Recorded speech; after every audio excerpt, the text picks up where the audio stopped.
வணக்கம். அனைத்திந்திய அண்ணா திராவிட முன்னேற்றக் கழகத்தில் மீண்டும் ஓபிஎஸ், சசிகலா நாளை நடக்கக்கூடிய செயற்குழு கூட்டத்தில் மிகப்பெரிய ஒரு மாற்றம் நடைபெறும். மாவட்ட செயலாளர்கள் அனைவரும் இதை எதிர்பார்த்து நாளை கலந்து கொள்வார்கள் என்றும் கூறப்படுகிறது. கிட்டத்தட்ட 4 முக்கிய முடிவுகள் எடுக்கப்பட போவதாக செய்திகள் தற்பொழுது நமக்கு கிடைக்கப்பெற்று இருக்கிறது. குறிப்பாக நிர்வாகிகளும் தொண்டர்களின் ஆசைப்படி கட்சியிலிருந்து நீக்கப்பட்ட ஓபிஎஸ், சசிகலா, டிடிவி தினகரன், வைத்திலிங்கம், மனோஜ் பாண்டியன் இவர்கள் அதிமுகவில் இணைய வேண்டும் என்ற அறிவிப்பை அவர் வெளியிடுவாரா என்ற முதலாவது ஒரு அறிவிப்பும், இரண்டாவதாக அதிமுக மிகப்பெரிய ஒரு தோல்விற்கு பிறகு 2026 சட்டமன்ற தேர்தலின் பொழுது மிகப்பெரிய கூட்டணி கட்சியின் ஆதரவை திரட்டுவதற்கான ஏற்பாடுகளும் நடைபெறுவதற்கான வழியை அமைக்க வேண்டும்.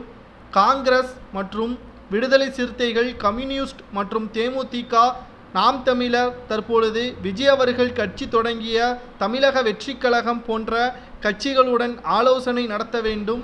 இதில் அதிமுக 2026 கோட்டையை அடைவதற்கான வழியை ஏற்படுத்துவதற்கான முயற்சியில் இறங்க வேண்டும் என்பதை பற்றி ஆலோசனை செய்யவும், அடுத்ததாக கட்சி கட்டமைப்பை அதிகப்படுத்த 2026 சட்டமன்ற தேர்தலில் வெற்றியடைய 234 தொகுதிகளை 2ஆக பிரித்து புதிய மாவட்ட செயலாளர்களை அறிமுகப்படுத்த வேண்டும் என்ற கோரிக்கையை பற்றியான பேசுவதற்கான ஏற்பாடுகள் நடைபெறுவதற்காகத்தான் இந்த செயற்குழு கூட்டம் என்ற தகவல் வெளியாகியிருக்கிறது.